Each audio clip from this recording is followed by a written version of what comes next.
Today we'll be taking a look at the EverRise token, ticker RISE. We'll be performing our usual technical analysis and making some price predictions on where we can expect to see the token go in the near future. Let's get into it.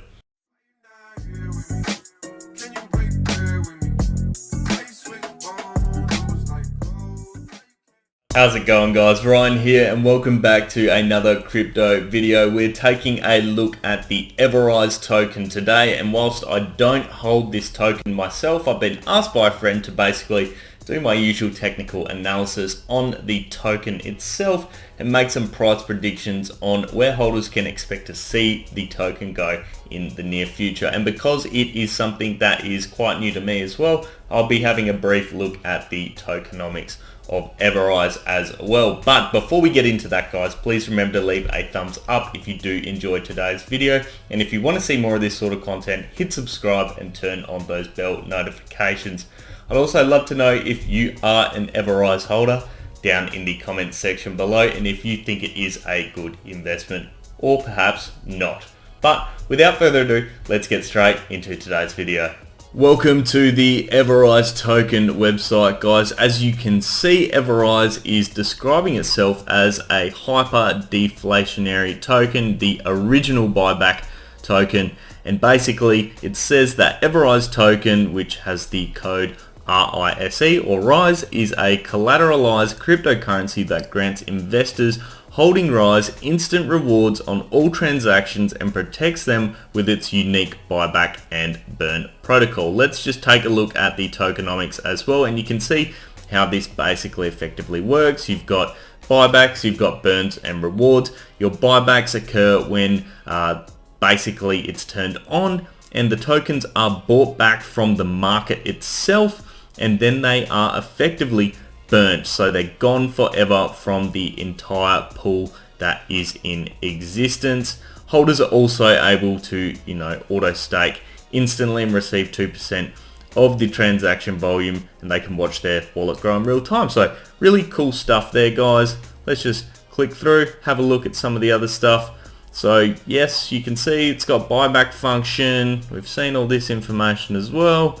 There's a nice little video if you want to see that on the website as well to understand exactly how it works. And if we go onto the Why EverRise section, we can see that so far 244 trillion tokens have been burnt, which is 24.5% of the circulating supply. And you can see that number, well, it looks like it's just turned on. It is growing quite fast. So that means obviously more tokens are being burnt, which is interesting. So that means there was effectively a 1 quadrillion supply of this token initially, and 24.5% of that has been burnt. So really interesting stuff right there. Welcome into the EverRise chart now, guys. Let's perform some technical analysis, and you can see we've only got data from the 16th of June because this is basically when EverRise started to go live as far as I can tell. You can see the volume at the start. Just here, it was big. There was lots of people buying by the looks and trying to get in, and that has over a period of time ended up dropping off and getting lower and lower and lower.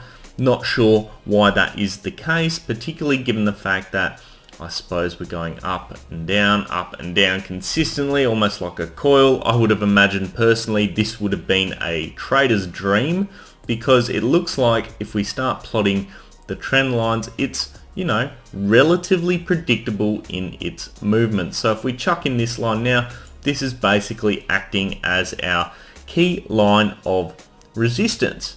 So, or should we move it there? That might be a bit fairer. Yeah, I think maybe chucking it on that point might be a bit fairer, just in order to, I suppose, determine exactly where all the price action was. Probably there's good. So basically what we are seeing from this chart is that it's coiling. So we've got this top end which is acting as a resistance point. It's touched it on multiple occasions. The same effect is happening for our, I suppose, key support, but I'm not going to draw something as severe. I'm going to draw something like this. So it's not starting from the very bottom, but it's touching a lot of key points, and you can see what's happening is we're getting tighter and tighter and tighter. We did have the attempted breakout right here, but unfortunately it fell back down and came back into this consolidation range. So effectively, if you're trading this sort of a token, what you'd be looking to do is every time it touches one of these key trend lines, you'd wait and see exactly what it does. But typically you try and buy in towards the bottom, pending it doesn't fall through the trend line, and you'd be selling in the top area, pending obviously it doesn't break out as well. You can see that's exactly what has been going on now. When it starts to get towards that trend line, you do see these red candle days where basically people are selling the coin or token, sorry, and basically what that means is they're taking their profits. They're probably waiting until, you know, we trend all the way back down here to our bottom point of support before we then once again buy back in, and the same effect occurs. Now, what's going to happen? Well, basically we've got this situation of a coil. This coil at some stage is going to come to an end, and I'm going to just chuck this lines a bit longer. It's going to come to an end at roughly what looks like smack bang on the 31st of August is when we're looking at this coil ending. So what does that mean? Well, it's going to break one of two ways. We're either going in an upwards direction or we're going in a downwards direction if obviously this support fails. Now, we've had a crack at breaking through that top point of resistance previously. It stayed above it, but then unfortunately, as you can see on 3 days ago on the 16th of August, failed, and we went back into the trading channel that we are used to. But now effectively we are coming to crunch time in the latter half of August. So based on purely the tokenomics alone and the technical analysis of it, I suppose coiling in its most basic fashion, if we are burning coins and they're, you know, losing, I suppose, the amount of supplies decreasing and demand will increase obviously if people are looking to get in. So you'd expect to see that a breakout would occur, or at least this bottom trend line would be followed in this sort of a manner. Now, whether that is the case or not is still too soon to be seen, but let's take a look at a few more indicators in order to help us potentially work that one out. Now, actually, I'm not going to do the moving average. I'm going to do the MACD. Chuck in the MACD. You can see we're coming out of our big, you know, convergence right here, moving into a divergence. We're going to move down, and then basically when we hit another, like, I suppose, dip, the bottom of the dip, and we start to come out from it, that's where I'd expect to start seeing something big happen, and it looks like it's primed to do so over the next couple of weeks. So MACD at the moment's looking like the value of the token's going to drop before it does potentially turn around towards the end of the month. So pretty good signs there, I suppose. From a strength perspective, we can see that it's following a typical sort of pattern, pretty reliable from what we can see. Now let's also have a look at the RSI. This will show us how much buying is occurring, and you can see we're almost smack bang in the middle. We're not oversold, we're not overbought, so that is pretty good. We can go either way. Once again, this is not going to help us as a result of that determine what direction the price is going to go in, unfortunately. Another one you might like to take a look at is the Bollinger Bands. And the Bollinger Bands will effectively get tighter and tighter and tighter until a breakout occurs, whether it's a break up or a breakdown. They're quite wide at the moment, funnily enough. And you can see our breakout actually did occur when the Bollinger Band was, you know, broken on day 11th of August, and then it came back into that zone. I suspect this is probably the widest it's going to go, and it will start tightening towards the end of the month, pending a potential breakout. So pretty interesting there as well for sure. Now, what other indicators, I suppose, can we use in order to make some more educated decisions? Well, I think one thing we can actually put in is something relatively simple, and that is our moving averages. So let's just grab, there it is. I want to put 2 in. The 200 day, it's not 200 days old, so simply we can't put that in.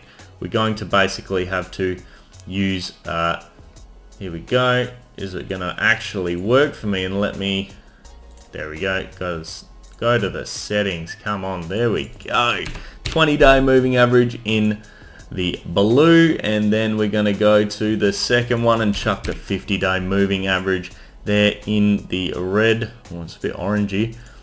And you can see the 50 days only sort of just forming. Now the price has dropped below it, and I think really that is quite significant here.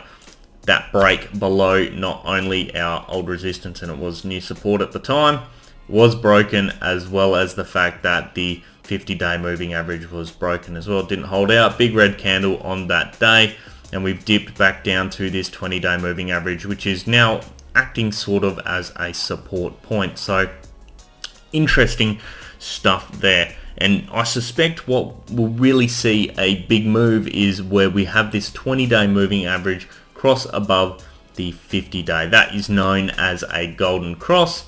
It would look something a bit like this, for instance, and basically that means the trend's changing.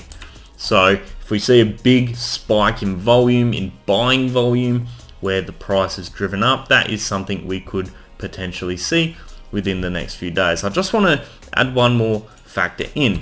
I want to see if we can put in potentially a trading channel, and a trading channel that's, you know, I suppose in a more linear direction, as opposed to this sort of flag pattern that had, you know, formed here, a triangle type pattern.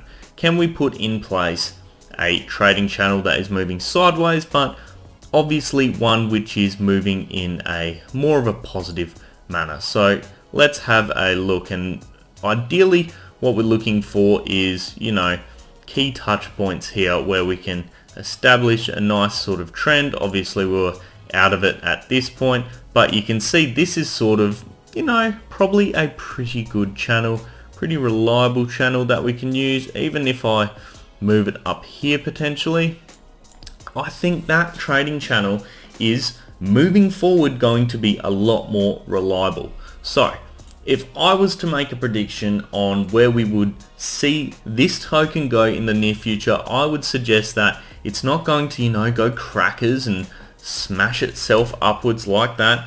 I don't think it is going to go down either, because the tokenomics effectively would, I suppose, prevent major issues when it comes to having an oversupply. It's reducing on a regular basis. Obviously we can see our dips, which we have seen here. Let's just get rid of that. And then we're going to have our big days as well, where people are really trying to get in. But I think what we're going to see is something in this sort of a manner. So let me draw it out for you.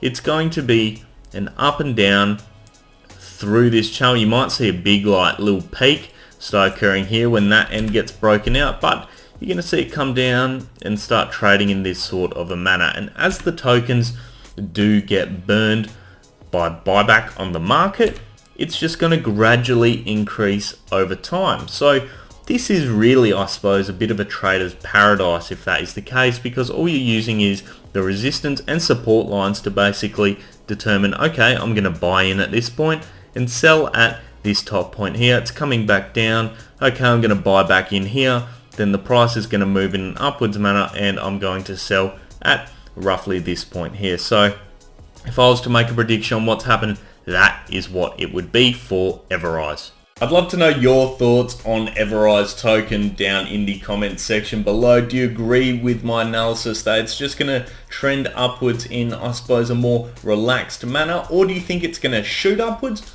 Or do you think it's going to crash? Let me know down in the comments section below. And of course, if you did enjoy today's video, remember to leave a like. And if you want to see more of this sort of content, hit subscribe and turn on those bell notifications. But I'll leave it there, guys. I hope you enjoyed today's video and you have an awesome day. I'll see you next time. Cheers.